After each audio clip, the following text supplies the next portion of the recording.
قرآن میں جہنم کے لیے النار تو بہرحال ہر جگہ آیا، وہ تو اس کی کیفیت ہے، جلا دینے والی چیز۔ جہنم اور جہیم دو لفظ آئے ہیں اس کے لیے، یہ عبرانی زبان کا لفظ ہے جہنم،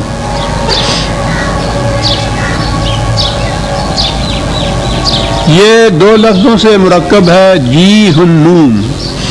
جی وادی کو کہتے ہیں، ہنوم ایک شخص کا نام تھا، وادی ہنوم یوں ہوا جہنم جہاں سے ہوا۔ اس وادی کے اندر ایک اس دور کی آبادی کا ایک مندر تھا، ملوک تھا، وہ دیوتا ان کا، اس کا بہت بڑا مندر تھا۔ اس مندر میں ملوک دیوتا کے سامنے انسانوں کو ذبح کیا جاتا تھا اور جلایا جاتا تھا، قربانی دی جاتی تھی انسانوں کی اس دیوتا کے سامنے۔ تو یہ تو عہد پارینہ کے اندر یہ چلی آتی ہیں اس قسم کی قربانیاں دیوتاؤں کے سامنے، دیووں کے سامنے۔ ہمارے ہاں بھی جہالت کے اندر آپ دیکھتے ہیں کہ وہ بچوں کو ذبح کر دیتے ہیں۔ بہرحال اس دیوتا کے سامنے اس کے حضور انسانوں کو ذبح کر کے جلایا جاتا تھا، یہ خصوصیت تھی جہنم کی۔ تو جہنم ہے وہ زندگی کی حالت جس میں انسانیت ذبح ہوتی ہو، جلا کر راکھ ڈھیر کر دی جاتی ہو۔ یہ انسانوں کو جلانے والی بات تو کوئی شے ہی نہیں ہے، جسم جل جائے تو مرہم لگائیے آرام آ جاتا ہے، لیکن جہاں انسانیت ذبح ہو جائے اور وہ جلا کر راکھ کا ڈھیر بنا دی جائے، یہ وہ جہنم ہے جس میں کہا ہے کہ تم نکل نہیں سکتے۔ جہیم ہے دوسرا لفظ۔ آپ کو یاد ہے کہ میں نے بتا رہا ہوں کہ قرآن تصور یہ دیتا ہے کہ زندگی آگے چلتی ہے، بڑھتی ہے، ارتقائی منازل طے کرتی ہے، اوپر کو اٹھتی ہے، آگے جاتی ہے، یہ ایولیوشن کا پروسیس ہے لائف کا۔ اور اسی لیے یہ کنٹینیوٹی یا تسلسل جو ہے زندگی کا، وہ یہاں کی زندگی سے اگلی منزل ہے، کچھ اونچی منزل ہے اس سے ارتقاء کی۔ جہیم کہتے ہیں وہ مقام جہاں کوئی شے چلتی ہوئی رک جائے، تو جہاں کسی کی پروگرس رک جائے، نشو و نما رک جائے، آگے بڑھنا رک جائے، منزل جو ہے کھڑا ہو جائے، جامد ہو جائے، منجمد ہو جائے، جس مقام کے اوپر بھی، وہ اس کی جہنمی زندگی ہے۔ اور یہی ہے زندگی جہاں پھر وہ جلانا شروع ہوتا ہے انسان کا۔ یہ کس چیز کا جلانا ہے؟ یہ جسموں کا جلانا نہیں ہے۔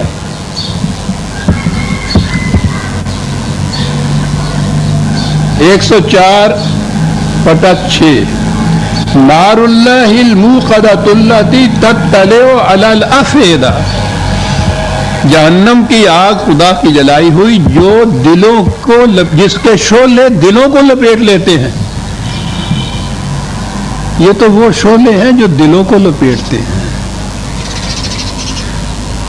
اب اس کے بعد ہم میں سے ہر شخص محسوس کر لے گا کہ ہم کس قسم کی جہنم میں ہیں، ہمارے دل کس طرح سے جلتے رہتے ہیں،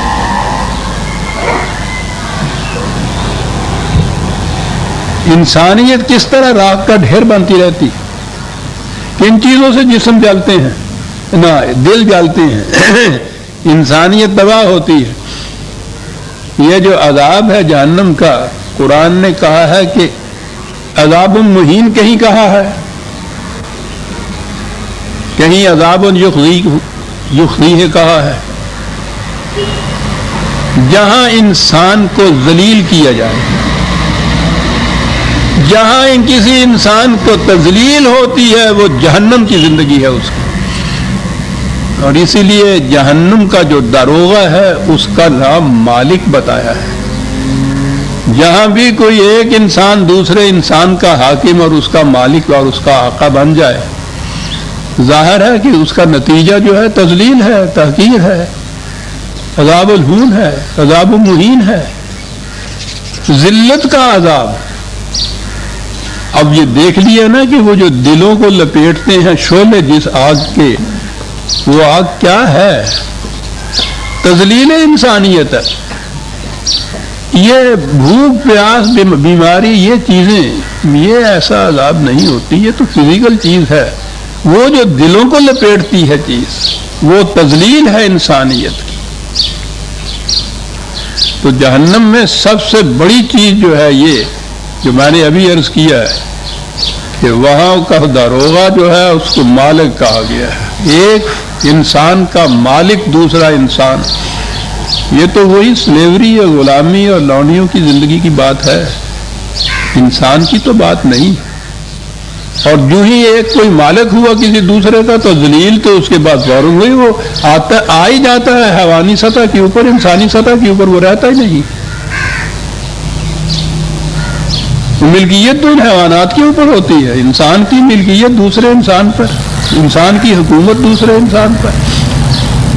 یہ جو زندگی ہے یہ جہنم کی زندگی. اور جو میں نے عرض کیا ہے کہ وہ آگے آنے والی جہنم اپنے مقام پہ برحق، پھر میں بار بار یہ کہتا چلا جاؤں کہ وہ اس سے انکار نہیں، لیکن یہاں بھی جہنم ہے. قرآن کہتا ہے وَمَا هُمْ عَنْهَا بِغَائِبِينَ، تم تو اسے نہیں دیکھ رہے، وہ تمہیں سب کو دیکھ رہی ہے.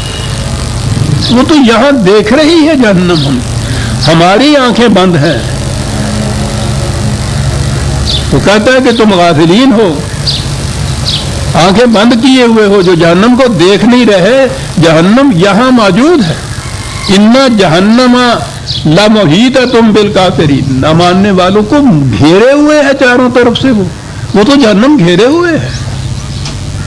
اگر یہ تصور ذہن میں آ جائے کہ وہ زندگی جس میں تذلیل انسانیت ہے، جس میں انسان دوسرے کا مالک بنتا ہے، وہ اس کا مملوک بنتا ہے، وہ آقا بنتا ہے، یہ محکوم بنتا ہے، جہاں تذلیل ہوتی ہے انسانیت کی، تو یہ جہنم ہے. وہ کہتا ہے کہ تم آنکھیں بند کر کے بیٹھے رہو، اپنے ذہن میں سمجھو کہ نہیں ہم تو بڑی جنت کی زندگی، عیش کی زندگی بسر کر رہے ہیں. الگ بات ہے، تم نہ دیکھو، جہنم تمہیں دیکھ رہی ہے، گھیرے ہوئے ہے چاروں طرف سے جہنم. تو وہ تو آج کی بات ہے جو وہ گھیرے ہوئے ہے. اس تصور کو ذہن میں لے کے برادران عزیز چلتے پھرتے اٹھتے بیٹھتے کبھی سوچئے گا کہ کتنے شعلے ہیں جو ہمارے دلوں کو جلا رہے ہیں، کس کس قسم کی وہ آگ ہے جو بھڑکائی ہوئی جا رہی ہے، جو محیط ہے چاروں طرف سے ہمارے. وَمَا هُمْ بِخَارِجِينَ مِنَ النَّارِ، ہزار چاہیں گے کہ اس سے نکل جائیں، نکل بھی نہیں سکیں گے وہاں سے. ایک مقام کے اوپر ہے کہ کوشش بھی کریں گے، ابھرنے کی بھی کوشش کریں گے، دھکا دے دیا جائے گا، پھر وہیں اسے کہا جائے گا کہ ویزا نہیں مل سکتا. یہ تشریحات ہیں قرآن کے اندر موجود ہیں. یہ احساس اگر ہو جائے جو قرآن نے جہنم کی تفاصیل بتائی ہیں، آج کی زندگی میں اگر ہم ان کو محسوس کرنا شروع کر دیں تو پھر تو بہرحال کچھ کوشش کریں نا اس جہنم سے نکلنے کی. اور اگر اس جہنم کا احساس ہی نہ ہو تو پھر تو سوال ہی نہیں. اچھے والے بیٹھے ہیں صاحب، کھانے کو مل رہا ہے، سونے کو مل رہا ہے، ٹھیک ہے جی. اس مقام کے اوپر یہ کہا قرآن نے. اس زندگی کے متعلق کہا کہ اس میں نہ زندگی ہوگی نہ موت ہوگی. یعنی من کبھی بیٹھ کے سوچئے گا کہ یہ کیا کیفیتی قرآن بیان کر رہا ہے. نہ زندہ ہے وہ، نہ مرتا ہی ہے اس میں. دوسرے مقام پہ ہے کہ موت چاروں طرف سے آتے دکھائی دے گی، لیکن موت آئے گی بھی تو نہیں. ہم نے چاہا تھا کہ اندوہ وفا سے چھوٹنے، وہ ستمگر میرے مرنے پہ بھی راضی نہ ہو. چاروں طرف سے موت آتی دکھائی دے گی، مرے گا بھی نہیں. مر جائے تو جان چھوٹ جائے، لیکن یہ تو ابدی جہنم ہے جب تک سانس ہے. قید حیات و بندے غم اصل میں دونوں ایک ہیں. موت سے پہلے آدمی غم سے نجات پائے کیوں؟ یہ جہنم ہے. وما ہم بخارجین من النار. بات تو ساری احساس کی ہے، احساس ہو جائے کہ واقعی یہ جہنم ہے. یہ بار آگ کی تپش اگر کہیں زیادہ لگنی شروع ہو تو دیکھتے ہیں نا آپ کس طرح بھاگ کے دوسری طرف چلے جاتے ہیں. کچھ تو دعویٰ کرتے ہیں اس سے بچنے کا. کریم میں جس طرح سے جنت کے متعلق ہے، جنت والوں کے متعلق بتایا ہوا ہے کہ ان کی نشانیاں کیا ہیں، علامات کیا ہیں، خصوصیات کیا ہیں، صفات کیا ہیں، اعمال کس قسم کے ہیں، اسی طرح جہنم کے متعلق بھی بڑی تفصیل سے بتایا ہوا ہے. وہ تو مقصد ہی زندگی کا یہ ہے کہ جہنم کی زندگی نہ ہو، اس سے نکال کے جنت کی زندگی جو ہے وہ بسر کرنا سکھایا. یہ ہے مقصود و منتہا قرآن کی تعلیم کا. تو اس لیے اس نے جہاں جنت کی تفاصیل بتائی ہیں، جہنم کے متعلق بھی اسی طرح سے بڑی تفاصیل تو آتی رہیں گی، لیکن بعض جگہ اس نے کچھ کیٹیگریز بتائی ہیں، گروہ، شکیں، کہ اس قسم کی کیٹیگری میں جو لوگ اصلی ہیں نا وہ ہیں جہنم میں جانے والے. 2-3 کیٹیگریز تو اس نے بڑی نمایاں طور پہ بتا دی.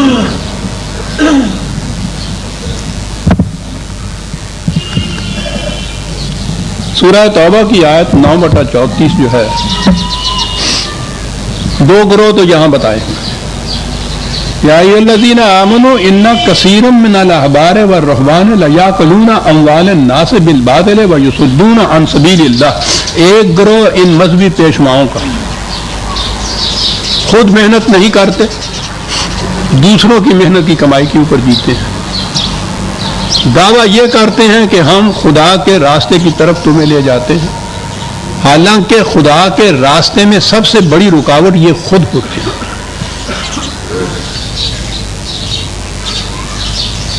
غور فرمایا آپ نے یہ کیا کہا؟ پہلی چیز یہ ہے دوسرے کی محنت کی کمائی کے اوپر عیاشی کی زندگی بسر کرنا ہے، ابھی آئے گا یہ لفظ. اور پھر دوسری یہ چیز کہ وہ کمائی کرنا یہ کہہ کے کہ ہم تمہیں خدا کے راستے کی طرف لے جا رہے ہیں، خدا کے راستے میں سب سے بڑی رکاوٹ یہ ہوتے ہیں، جان ہی نہیں دیتے وہاں. دوسری کیٹیگری والذین یکنزون الذھب والفضة ولا ينفقونها فی سبیل اللہ. جو لوگ زندگی کی یہ چیزیں جتنی بھی ہیں انسان کی ضرورتوں کے لیے ہیں، ضرورت پوری ہو جانے کے بعد جو باقی فالتو بچا ہوا ہے اس کو اقتناز جسے کہتے ہیں جمع کر کے رکھ لینا اس کو، اور اس وقت کتنے ہی خود ضرورت مند انسان، محتاج انسان فاقے مار رہے ہوں، کتنی ضرورت ان کو ہو، ان کی ضرورت کے لیے اس کو کھلا نہ رکھنا، اپنی ضرورت پوری ہونے کے بعد جو کچھ فالتو ہے اس کو بھی دبا کے رکھ چھوڑنا، دولت کو اس طرح سے جمع کر چھوڑنا. حالانکہ یہ سامان رزق، وہ دولت تو ذریعہ ہوتا ہے ان چیزوں کو خریدنے کا. یہ تو اس لیے بنایا تھا کہ تمام انسانوں کی ضروریات زندگی پوری ہوتی رہیں، لیکن اس قسم کا معاشرہ جس میں تقسیم کی یہ صورت ہو کہ جس کا داؤ چلے وہ جتنا جی چاہے سمیٹ کے لے جائے اور باقی بھوکے مارتے رہیں. کہا یہ لوگ جو اس طرح سمیٹ کے رکھ لیتے ہیں تو 2 کیٹیگریز بتا دی. تو یہی یہ مذہبی پیشوائیت، علماء اور مشائخ دونوں اس کے اندر قرآن نے ذکر کر دیا ہے. اور وہ لوگ کہ جو اپنی ضرورتوں سے زائد جو کچھ ہے اس کو اس طرح سے دبا کے جمع کر کے رکھ لیتے ہیں. فبشرہم بعذاب علیم. اے رسول ان کو اعلان کر دو ایک دردناک عذاب کا، یوم یحمى علیہ فی نار جہنم، جب انہیں جہنم کی آگ میں جلایا جائے گا. فتقوی بہا حباہم وجنوبہم وظہورہم. یہ اب تمثیلی انداز آ گیا. یہ ان کے روپے، پیسے، پاؤنڈ، سٹرلنگ، سکے جہنم کی آگ میں تپائے جائیں گے. تمثیلی بیان ہے. ان سے داغا جائے گا ان کے ماتھوں کو، ان کی پشتوں کو، ان کے پہلوؤں کو. کہا جائے گا ھذا ما کنزتم لانفسکم. یہ ہیں وہ سکے جنہیں تم نے بجائے اس کے کہ حاجت مندوں کی ضرورت پوری کرنے کے کام آئے اپنے لیے تم نے جمع کر کے رکھا تھا. فذوقوا ما کنتم تکنزون. اب وہ آگ نہیں، یہی جو تم نے اس طرح سے دوسروں کو محتاج رکھ کر اپنے لیے جمع کر چکا گا، اب اس عذاب کا مزہ چکھو. غور فرما رہے ہیں عزیزان من، کیا نظام دے رہا ہے قرآن، جس میں نہ مذہبی پیشوائیت ہے نہ سرمایہ داری ہے. ہر فرد کی ضروریات زندگی پوری ہوگی. اب یہ جو چیز ہے کہ یہ خدا کے راستے کی طرف جانے میں خود رکاوٹ بن جاتے ہیں. تیسری کیٹیگری آئی، وہ سامنے آ جائے گی، بات صاف ہو جائے گی. سورہ اعراف کی آیت 179 179. دو گروہ، دو شکیں، دو کیٹیگریز ہمارے سامنے آ گئی. یہ تیسری کیٹیگری ہے ان عوام کی. وَلَقَدْ زَرَعْنَا لِجَهَنَّمَ كَثِيرًا مِنَ الْجِنِّ وَالْإِنسِ.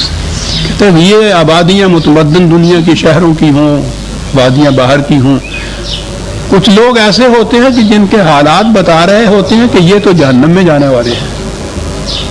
یہی پتہ چل جاتا ہے، یعنی اس نے بتایا ہے علامت کہ ان کو دیکھ کے پتہ چل جاتا ہے کہ یہ جہنمی ہے.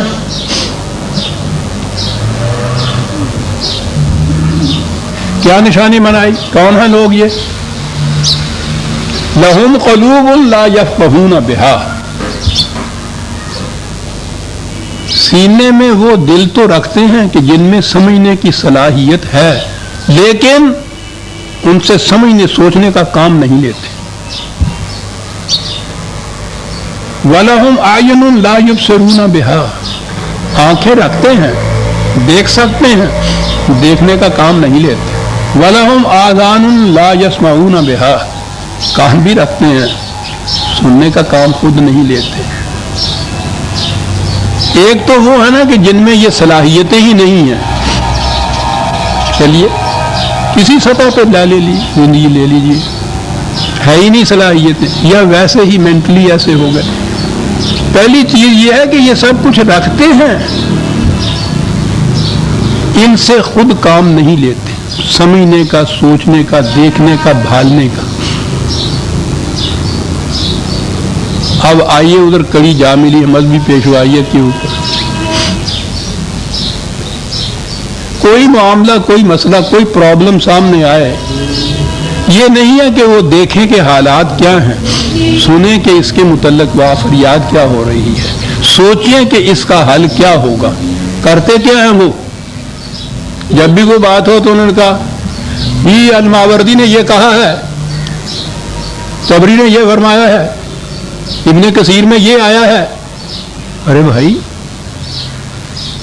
تمہیں خدا نے آنکھیں دی، کان دیے، دل دیا، سمجھنے سوچنے کی صلاحیت دی، تم تو یہ اس طرح کوٹ کیے جاتے ہو، ہر کتاب کے اندر یہ لکھا ہوتا ہے. کچھ اپنی سوچ سمجھ سے بھی بات کرو. ہم کہا کہ نہیں صاحب یہ مذہب کا معاملہ ہے، اس میں سوچنا سمجھنا حرام ہے. لِجَهَنَّمَ كَثِيرٌ مِنْهَا. کہتا اور تمہیں بتائیں جن کی روش زندگی سے پتہ چل جائے گا کہ یہ جہنم میں جانے والے ہیں.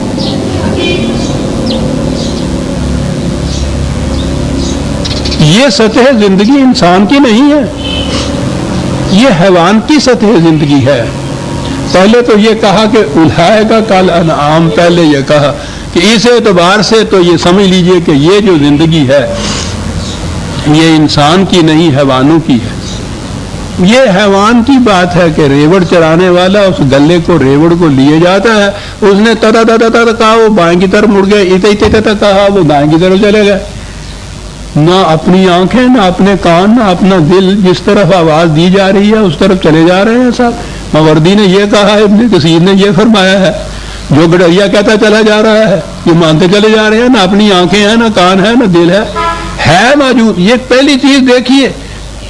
پہلی چیز تو کہی کہ روش تو ایسی ہے جیسے حیوانات کی ہوتی ہے، لیکن بل ہم عدل، اس سے بھی گئے گزرے. حیوانات میں تو صلاحیت نہیں تھی اس چیز کی.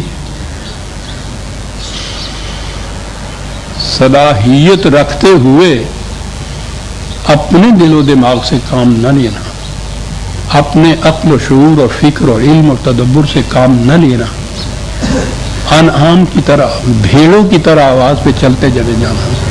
ادھر کیوں جا رہے ہو جی؟ اگلی بھیڑ جو جا رہی ہے یہ ایک اندھوں کی قطار ہے، وہ اگلا اندر جو چلا جا رہا ہے، پچھلے اندر جو اس کے پیچھے پیچھے چلے جا رہے ہیں. کہتا یہ کیٹیگری ہے. کہا یہ سب کچھ رکھتے ہیں، دل اور دماغ اور آنکھیں اور کان. کیا بات ہے یہ؟ پہلے کہا حیوان ہے، کہا نہیں، ان سے بدتر ہے، اولئک هم الغافلون. یہ سب کچھ رکھنے کے باوجود ان سے کام نہیں لیتے، وہ غفلت میں رہتے ہیں.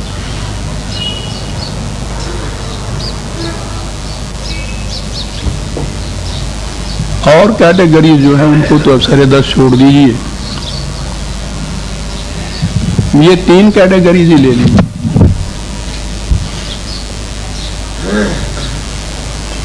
وہ نظام جس میں مالک ہو انسان کا انسان، جو جہنم کا دروازہ بتایا گیا ہے، محکومیت ہو اس میں انسانوں کی انسانوں کا، وہ معاشرہ جس میں اوپر کی کیٹیگریز تو دو ہی بتا دیں کہ ایک تو وہ کہ جو خدا کی طرف دعوت دینے کے مدعی ہیں اور خدا کی طرف جانے والے راستے کے اندر روک بن کر کھڑے ہوئے ہیں، نہ خود سوچنے سمجھنے سے کام لیتے ہیں، نہ تمہیں سوچنے سمجھنے دیتے ہیں۔ یہ دوسرا کیٹیگری یہ کہ کوئی بات بھی سامنے آئے وہ کبھی یہ نہیں کہتے کہ صاحب عقل و فکر کی روح سے بھی غور کر کے اس کے اوپر دیکھو، وہ تو بالکل حرام ہے۔ وہاں کوڈ کر دیجئے کہ صاحب فلاں نے یہ کہا، فلاں نے یہ فرمایا، یوں کسی نے یہ کہا ہے، آواز باہر سے جو آ رہی ہے اس کے اوپر یہ بھیڑوں کا غلہ چلا جا رہا ہے۔ اور تیسری کیٹیگری یہ ہے کہ زندگی کی وہ ضروریات جو خدا نے بلا مزد و معاوضہ اس طرح سے عام کی ہوئی ہیں، اپنی ضرورت کے مطابق تو ہر ایک کو لینا ہی ہے باہر ہے، اس سے زائد جو پڑا ہوا ہے جس میں ہزاروں لاکھوں کی ضروریات پوری کرنی ہو جانی تھی، ان کو جمع کر کے تنظم رکھا ہوا ہے، کسی کام نہیں آ رہا، ان کو محتاج بنا رکھا ہے۔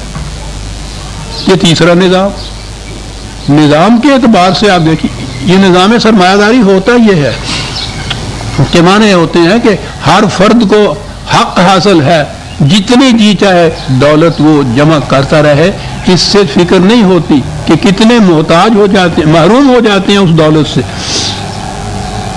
وہ دولت تو اگر قرآن نے جو کہا ہے کہ اس طرح سے دولت کی گردش نہ کرو کہ وہ ایک اوپر کے طبقے میں ہی پھرتی رہے،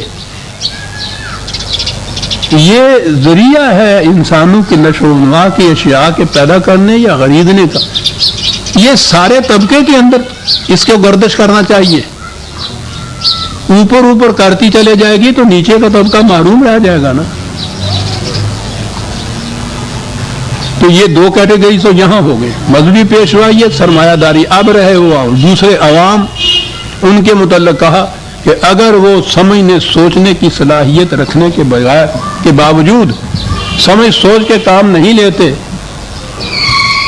اور جو کچھ کوٹ کر دیا جاتا ہے، حوالہ دے دیا جاتا ہے، ریفرنس دے دی جاتی ہے، کہہ دیا جاتا ہے کہ یہ فرمایا اور یہ آیا ہے اور اس کے مطابق وہ چل پڑے بھیڑوں کی طرح، یہ بھی جہنم کی زندگی ہے جو بسر کر رہے ہیں۔ آگے چل کے ہمارے سامنے مین آئٹم جو یا مین کیٹیگریز جس کو آپ کہیں گے نا، وہ یہی آئیں گی۔ خدا کے نام پہ دھوکہ دینے والے، خدا کے نام پہ دھوکہ دینے والے، دوسروں کو ضروریات سے محروم رکھ کر اپنے لیے جمع کرتے ہوئے چلے جانے والے، عقل و فکر سے کام نہ لینے والے، صلاحیتیں رکھنے کے باوجود۔ عزیزان ایمان، اب اس کے بعد ذرا آنکھیں کھول کے دیکھیے گا کہ کس قسم کی جہنم ہے جس کے اندر ہم محیط ہیں، جو ہمارے اوپر۔ اب یہیں سے بات کو جہنم کی آگئی، وَأَصْحَابُ الشِّمَالِ مَا أَصْحَابُ الشِّمَالِ، یہ پہلے اصحاب یمین تھے، خوش بخت برکت والی زندگی والے۔ اب دوسری طرف آئے، ان کے ہاں یہ دوسری کیٹیگری شمال جو کہتے تھے، وہ بد نصیب جسے ہم عام طور پہ کہا کرتے ہیں، ورنہ قسمت اور نصیب کے تو الفاظ ہم نے وضع کر لیے ہیں اپنے لیے کہ بڑا بد قسمت ہے، بڑا بد نصیب ہے۔ نصیب تو وہ ٹھیک ہے کہ اس کے حصے میں کچھ نہیں آتا، یہ قسمت کا تصور تو بڑا غلط ہے، غلط نظام ہے جس کے اندر جہنم میں پھنسے ہوئے جو ہوتے ہیں وہ سارے بد نصیب ہوتے ہیں۔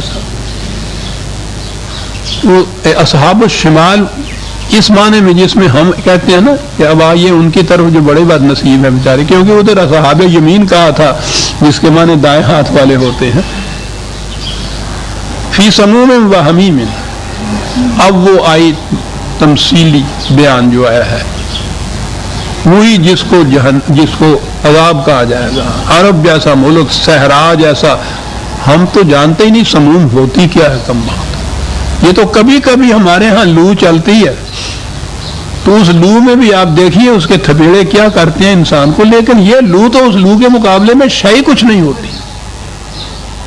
اب انہیں جو سمجھانا ہے تو ان کی زبان میں ہی سمجھایا جائے گا اور کہا جائے گا کہ یہ مثالی بات ہے جو ہم تمہیں کہہ رہے ہیں، یہ لو کے تھپیڑے تمہیں چہرے پہ لگتے ہیں، اس کو بھی تم لپیٹ لیتے ہو، یہ عربوں کا لباس اسی لیے ہے اس قسم کا کہ وہ لو کے تھپیڑوں سے لپیٹتے ہیں، آپ اس سے تو بچ جاتے ہو، لیکن جو لو کے تھپیڑے دلوں کو تمہارے گھیرنے، اس سے تو باہر کا لباس تمہیں نہیں بچا سکتا۔ وَظِلٍّ مِّن يَعْمُومٍ، صحراؤں کے اندر سایہ دار درخت کا مل جانا بڑی نعمت۔ کہا سایہ تو کر سکتے ہو، ایک سایہ وہ ہے جو مہمان کے لیے کیا جاتا ہے، صاحبان شامیانہ یہ لٹکایا جاتا ہے، اس میں ٹھنڈک بھی ہوتی ہے، اس میں عزت بھی ہوتی ہے۔ کہا کہ ایک سایہ ہوتا ہے کارخانے کی چمنی کا دھواں نکلے اور سورج کے سامنے آ جائے، کیا مثال ہے صاحب۔ یہ سایہ تو اس سے بھی ہوتا ہے، لیکن لا بارد ولا کریم، نہ وہ سایہ ٹھنڈا ہوتا ہے نہ اس میں عزت ہوتی ہے۔ یہ جو دوسروں کی کمائی، میں بھی عرض کروں گا کہ یہ کن کے متعلق ہے؟ کہا کن کی بات کر رہے ہیں ہم؟ انہم کانوا قبل ذالک مترفین، یہ وہ لوگ تھے جو اس سے پہلے دوسروں کی محنت کی کمائی پہ زندگی بسر کیا کرتے تھے۔ الفاظ موجود، اس دولت سے وہ سامان تو خرید لیں گے کہ وہ سائے کا سامان بھی ہوگا، ٹھنڈک کا سامان بھی وہ ہو، لیکن کہا کہ غور سے دیکھو تو اس سامان کے اندر عزت نہیں ملے گی، ٹھنڈک نہیں ملے گی۔ ٹھیک ہے جسم پہ سایہ ہو جائے گا، ٹھنڈا بھی ہو جائے گا، اور اب تو ایئر کنڈیشنر بھی لگائے جا سکتے ہیں، لگاتے ہیں، یہ سب کچھ ملے گا، لیکن وہ جو دلوں کو لپیٹے ہوئے ہیں شعلے، ان سے وہ ٹھنڈے نہیں ہو سکیں گے۔ وَقَانُوا يُصِرُّونَ عَلَى الْحِنْثِ الْعَظِيمِ، پھر یہ مصیبت یہ کہ ان کو کہا جاتا تھا کہ بھئی یہ بہت بڑا جرم ہے انسانیت کا جو تم کر رہے ہو، دوسروں حاجت مندوں کو محروم کر کے اور اپنے پاس بے فائدہ ایک چیز، بیکار ایک چیز رکھ چھوڑنا، یہ بہت بڑا جرم ہے۔ اور پھر جو تذلیل ہے انسانیت کی، یہ تو ناقابل تلافی جرم ہے عزیزان من، یہ بخشا ہی نہیں جا سکتا۔ کہا جاتا تھا ان سے، لیکن بھائی وَكَانُوا يَقُولُونَ، بڑی عجیب بات کی، کہا یہ کہتے تھے کہ صاحب دیکھ لیجئے ہم تو عیش کرتے ہیں، ہمارا کوئی کچھ نہیں بگاڑ سکتا، ہم ماخوذ نہیں ہو سکتے، گرفت میں نہیں آ سکتے، آ بھی جائیں ہمیں پتہ ہے کیسے چھوٹ سکتے ہیں، چھوٹتے ہیں۔ کہا ایک ہی بات ہے جو اس سے بچا سکتی ہے، وہ یہ کہ یہاں ان کی گرفت سے تو ہم چھوٹ سکتے ہیں، لیکن خدا کے قانون مکافات عمل کی گرفت سے تو ہم نہیں چھوٹ سکتے۔ اس کی گرفت کا تو یہ عالم ہے کہ یہاں اگر کوئی مجرم مفرور بھی ہو جائے، جسے اشتہاری مجرم کہتے ہیں، وہ بہرحال اسی دنیا میں کہیں پھرتا ہوگا، اسی لیے کبھی نہ کبھی 5-7 سال 10 سال کے بعد قابو آ جاتا ہے۔ یہ ذہن میں آ جائے کہ یہاں اگر ہم بھاگ جائیں گے تو چھوٹ جائے۔ وہ کہتا ہے کہ خدا کے قانون مکافات کی گرفت سے بھاگ کر کہاں جاؤ گے؟ وہاں تو مرنے کے بعد بھی تم نہیں چھوٹ سکتے، زندگی آگے چلے گی، وہاں پکڑے جاؤ گے۔ اور ایک ہی چیز ہے عزیزان من جو اخلاق کو سنوار سکتی ہے، نظام کو سنوار سکتی ہے، جس سے یہ خرابیاں دور ہو سکتی ہیں، بنیادی چیز خدا کے قانون مکافات عمل پر ایمان۔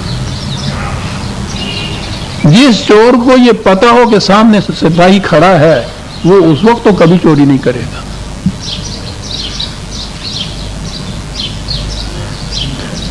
یہ تو اب محسوس آنکھیں ہیں اور محسوس چوری ہے،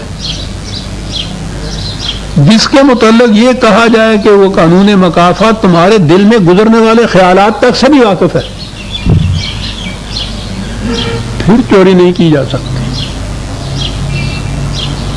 وَبِالْآخِرَةِ هُمْ يُوقِنُونَ، قرآن کے پہلے ہی صفحے کے اوپر پہلی جو ہم گویا سورت سمجھ لیجئے فاتحہ کے بعد پہلی چیز یہ کہی گئی ہے یقین اس بات کا کہ ہماری قرآن کے الفاظ میں کہ نگاہ کی خیانت اور دل کا ارادہ بھی اس کی گرفت سے نہیں بچ سکتا. ایمان اس چیز کے اوپر. ایمان کیا ہو؟ وہ چور کا ایمان کہ وہ سپاہی دیکھ رہا ہے. اس قسم کا اگر ایمان ہے کہ خدا کا قانون ایسی نگاہ رکھتا ہے مجھ پر، اس سے ہی اصلاح ہو سکتی ہے، قوانین سازی سے نہیں، پولیس بڑھانے سے نہیں. اس سے جسموں کو گرفتار تو کیا جا سکتا ہے، ارادوں کو نہیں کیا جا سکتا، دلوں کو نہیں کیا جا سکتا. اور انسان کا سارا عمل تو ارادوں کے اوپر مبنی ہوتا ہے. ارادہ یہ ہو جائے کہ میں نے کسی کی چیز نہیں چرانی، بڑی ہوئی ہو چیز تو اس کو نہیں اٹھا سکتا آدمی پر. ارادہ ہو تو چرانی ہو، ہزار طریقے ہزار بہانے نکلاتے ہیں اس.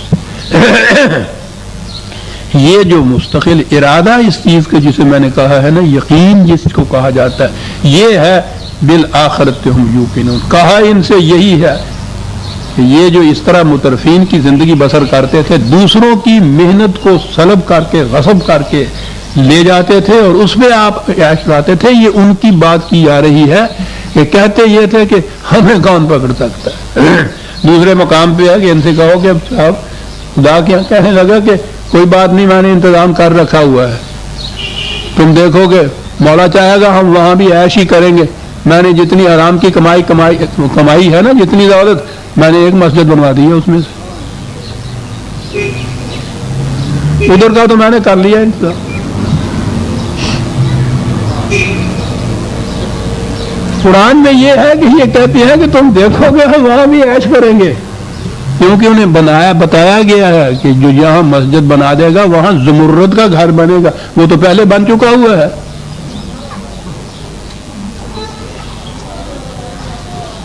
وہ کسی اور کو دیا بھی نہیں جا سکتا، وہ کرایہ دار بھی اس میں نہیں ہوگا، خالی ہوگا، پڑا ہوا وہاں. چابی ہمارے پاس ہوگی، جائیں گے کھول کے بیٹھ جائیں گے. کیا بات ہے قرآن کی کہ تم دیکھو گے ہم وہاں بھی عیش کریں گے. ان سے کہا کہ یہ ہے وہ چیز کہ پہلی تو بات ہی یہ کہ نہیں صاحب مر جانا، مرنے کے بعد کس کا پھر اٹھنا، کس کا پھر آگے جانا. آئزا متنا و کننا ترابم و عظام آئنا لمبعوثون و آباؤنا الاولون. کیا کہہ رہے ہو تم کہ ہمارے جو پہلے مر گئے ہیں وہ بھی اس طرح سے زندگی آگے چلے گی، اٹھیں گے، ہم مر جائیں گے، مرنے کے بعد اس کی گرفت میں آ جائیں گے. کیا کہہ رہے ہو تم؟ اس قسم کی باتیں کر رہے ہو. قل ان الاولین والآخرین لمجموعون الی میقات یوم معلوم.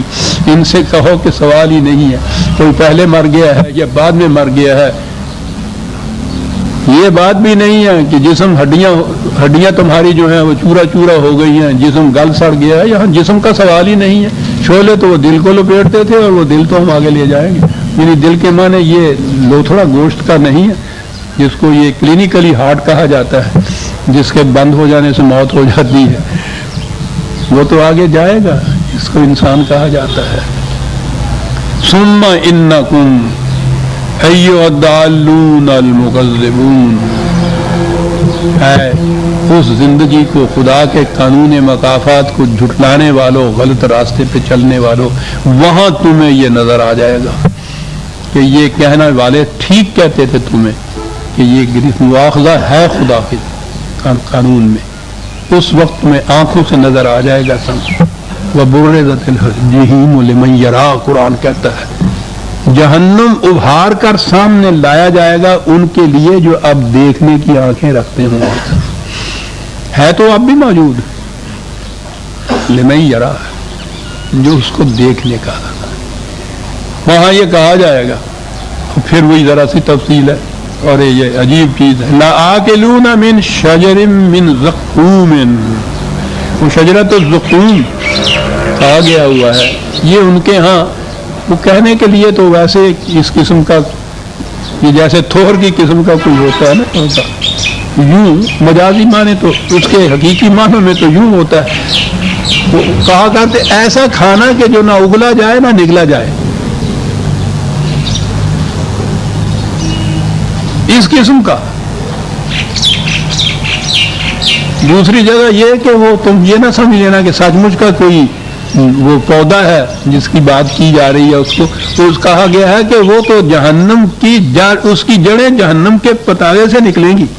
تو جہنم جہاں سمجھے نا اتنا آگ ہے اور یہ کچھ ہے، اس کے جہنم کے نچلے گڑے سے وہ ایک پودا پھوٹے گا، تو وہ یہ سچ مچ کا پودا تو یہ نہیں ہوگا نا، وہ یہ رزق ہوگا.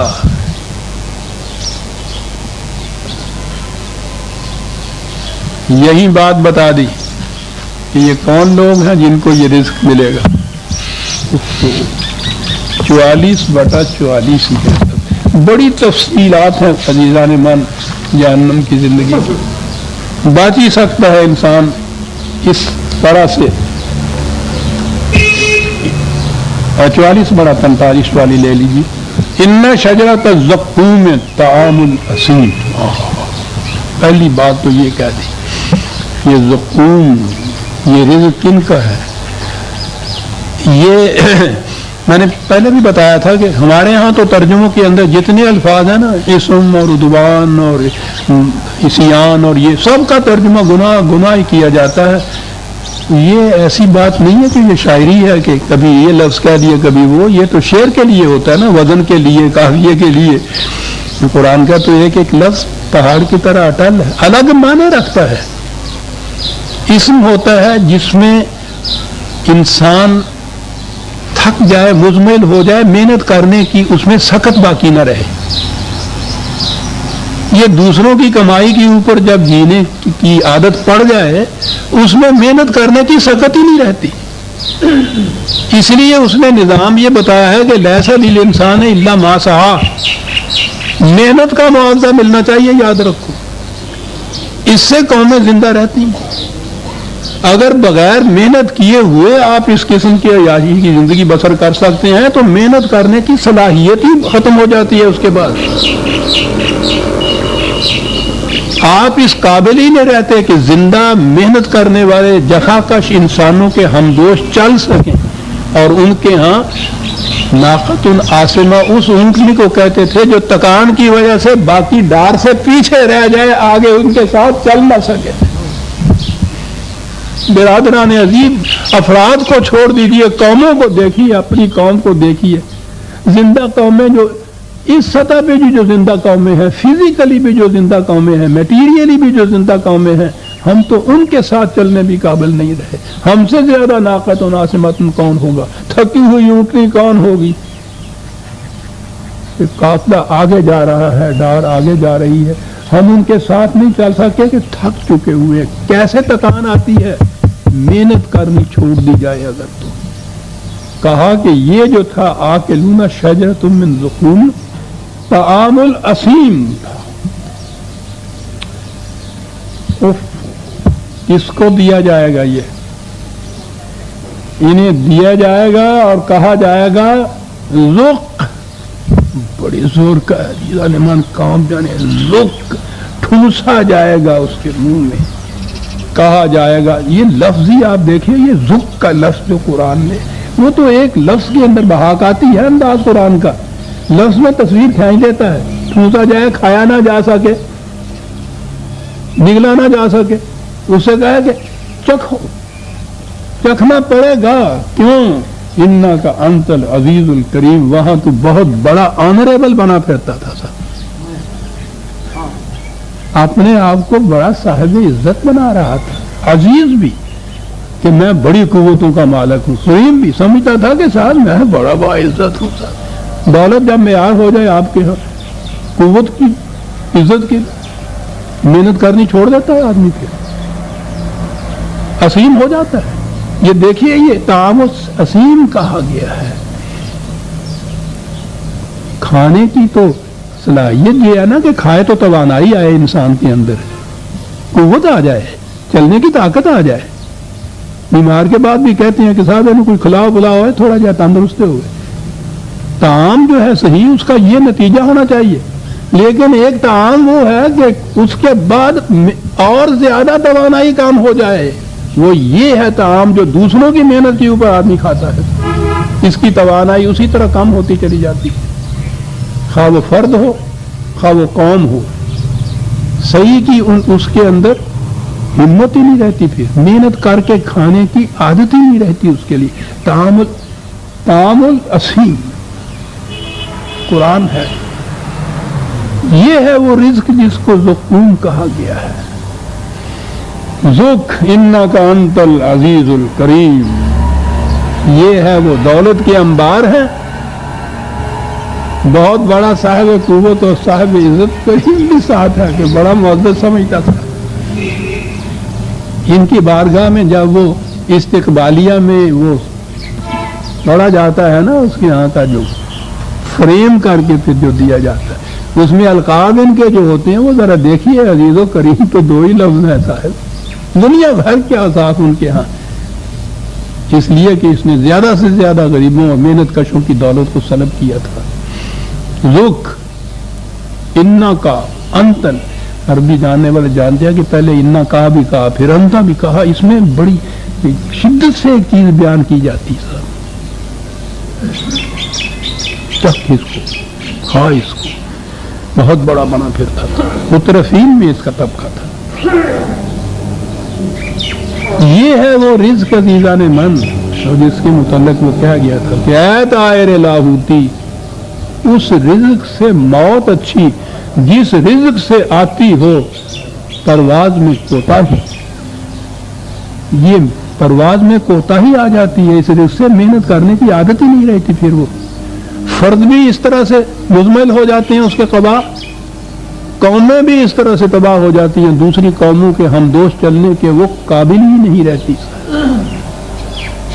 اس طرح سے اگر مانگ تانگ کے کہیں سے روٹی کھا کے گزارا بھی کیا، لیکن اس رزق سے اور توانائی کام ہوتی چلی گئی، اس رزق سے موت اچھی، کیا بات کیا ہے یہ شخص ہے۔ یہ ہے شجرۃ الزقوم عزیزان من۔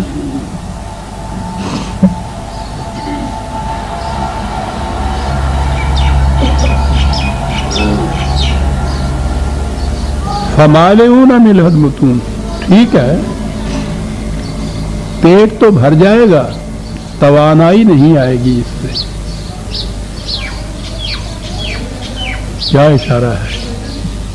فزیکلی آپ ملیں گے ان کے ہاں تو ڈھیر لگے ہوئے ہوں گے دولت کے، انسانیت کی رمق اس سے نہیں خریدی جا سکے گی۔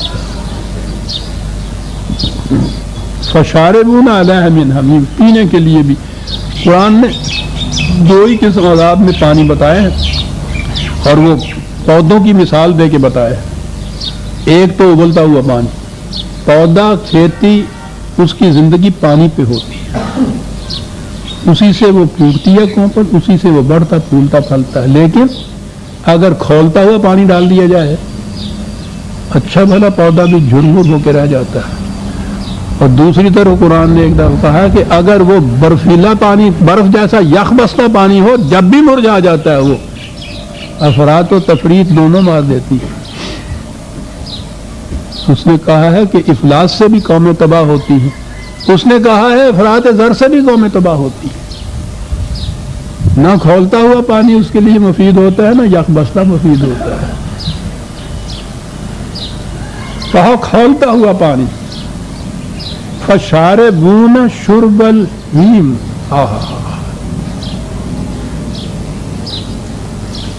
ایک تو ضرورت ہوتی ہے نا انسان کی، بھوک لگی ہوئی ہے، ضرورت ہے، ایک روٹی کھا لے گا، دو کھا لے گا، چار کھا لے گا، اس کے بعد تو بھوک ختم ہوگی، ٹھیک ہے، بھوک احتیاج پوری ہو گئی۔ پینے کے لیے پانی کتنا پی لے گا؟ بہت ہی زیادہ دوپہر کے وقت بھاگا ہوا پیاسا آئے گا تو ایک گلاس کے بعد دوسرا گلاس آپ دے دیں گے، دوسرا پی لے گا، اس کے بعد ختم ہو جائے، پیاس ختم ہو گئی۔ ان کے ہاں ایک بیماری لگتی تھی اونٹوں کو، پتہ نہیں ادھر کی جانوروں کو بھی، مواشیوں کو لگتی ہے، اسے جھوٹی پیاس کہتے تھے۔ جھوٹی پیاس میں مارا مارا وہ پھرتا تھا، پانی پیتا تھا، پیاس بجھتی نہیں تھی۔ غور فرماتے ہیں آپ، یہ نظام سرمایہ داری ہے، سرمایہ داروں کا نقشہ کیا کھینچا ہے۔ ضرورت کے لیے تو ایک حد متعین ہوتی ہے، اس سے زیادہ کتنا کروڑپتی کیوں نہ ہو صاحب، وہ بھی اگر وہ بھوک اس کی 2 روٹی کی ہے 3 نہیں کھا سکتا، لیکن روپے کروڑوں بینک میں جمع کرتا چلا جاتا ہے، اس کی حد نہیں ہوتی۔ یہ کیا ہے؟ الہاکم التکاثر حتی زرتم المقابر۔ ضرورت نہیں، ایک دوسرے سے آگے بڑھنے کی ہوس جو ہے وہ اس کو لیے چلے جا رہی ہے، بھاگتا چلا جا رہا ہے، تھکا ہوا بھاگ رہا ہے تاکہ قبر کے گڑھے میں جا گرتا ہے۔ کہا کہ وہ پانی جو ہے وہ اس پیاسے اونٹ کی مانند ہے، ان کی کیفیت پانی پیتا ہے پیاس بجھتی نہیں ہے، ان کی پیاس وہ حقیقی پیاس نہیں ہے جو 1 یا 2 گلاسوں سے بجھ جائے، وہ تو شرب الہیم ہے، اس اونٹ کی پیاس ہے کہ جس کی پیاس بجھتی نہیں ہے۔ الہاکم التکاثر حتی زرتم المقابر، ایک ریس لگی ہوئی ہے زیادہ سے زیادہ دولت جمع کرنے کی، چلے جا رہے ہیں، بھاگے چلے جا رہے ہیں اس کے پیچھے جناب، ہیم کی طرح، اس اونٹ کی طرح جس کی پیاس بجھتی نہیں ہے۔ حتی زرتم المقابر، تاکہ قبر کے گڑھے میں جا پڑتے ہیں۔ یہ ہوگا وہاں ھذا نزلہم یوم الدین، نتائج کے برآمد ہونے کا جو وقت آئے گا اس میں اس انداز کی ان کی مہمانی ہوگی کہ یہ بہت بڑا اپنے آپ کو معزز اور آنریبل سمجھا کرتا تھا۔ ہاں ایک لفظ اور، نحن خلقناکم فلولا تصدقون، بات اب دلائل پہ آ گئی آگے، کہ بات جو تم کہتے ہو کہ اس مرنے کے بعد کی پھر تم زندگی کو کہہ رہے ہو، قرآن اس کے لیے محسوس اور مشہود مظاہر سے دلائل دیتا ہے۔ اسی زندگی کی یہ جو فزیکل لائف ہے دلائل دیتا ہے اس کی، یہ نہیں کہتا کہ وہ اسی قسم کی ہے، لیکن دلائل دیتا ہے۔ کہتا ہے پہلی چیز جو ہے کہ تمہیں یہ معلوم ہے یہ کہنے والا کون ہے کہ زندگی آگے چلے گی؟ یہ کہنے والا وہ ہے کہ جس نے تمہیں پیدا کیا ناراض ہے کہ تم تھے ہی نہیں۔ کیا دلیل ہے؟ جو عدم سے وجود میں لا سکنے کے قابل ہے، جو تم کہتے ہو وہ تو یہی ہے نا کہ یہ جسم تمہارا جو ہے ہڈیاں بوسیدہ ہو جائے گا، ہڈیاں بوسیدہ ہو جائیں گی، گل سڑ جائے گا۔ چلیے لوگوں سے بھی پوچھئے تو مادہ تو انڈسٹرکٹیبل ہوتا ہے، یعنی معدوم نہیں ہوتا، یہ اور تبدیل ہو جاتا ہے، یہ وہ مٹی میں مل جائے گا جسم تمہارا، کیڑے کھا جائیں گے، وہ اجزاء اس کے یوں تو پریشان ہو جائیں گے، ہوا کرے وہ تو رہیں گے۔ وہ کہتا ہے وہ یہ کہنے والا وہ ہے جس نے اس طرح تمہیں پیدا کیا کہ تم معدوم تھے، تم کوئی شے ہی نہیں تھے، فرام نتھنگنیس ٹو کریشن۔ اس کے لیے کیا مشکل ہے کہ جسے تم کہتے ہو کہ موت آ گئی، ہڈیاں گل سڑ گئی اور تمہیں زندگی دے دے، وہ سوچو تو صحیح، اس پہ مانتے ہو نا اس چیز پہ کہ واقعی اس حالت سے اس نے تمہیں زندگی دی اور انسان بنایا اور یہ زندگی قائم ہے۔ وہ کہنے والا یہ کہہ رہا ہے، تم کس طرح سے جھٹلا سکتے ہیں اس کو؟ فلولا تصدقون۔ اور آگے پھر اس کی تشریح چلتی ہے اسی دلیل کی۔ عزیزان من، آج کا وقت ہو گیا، ہم سورہ الواقعہ کی آیت 57 تک آ گئے ہیں۔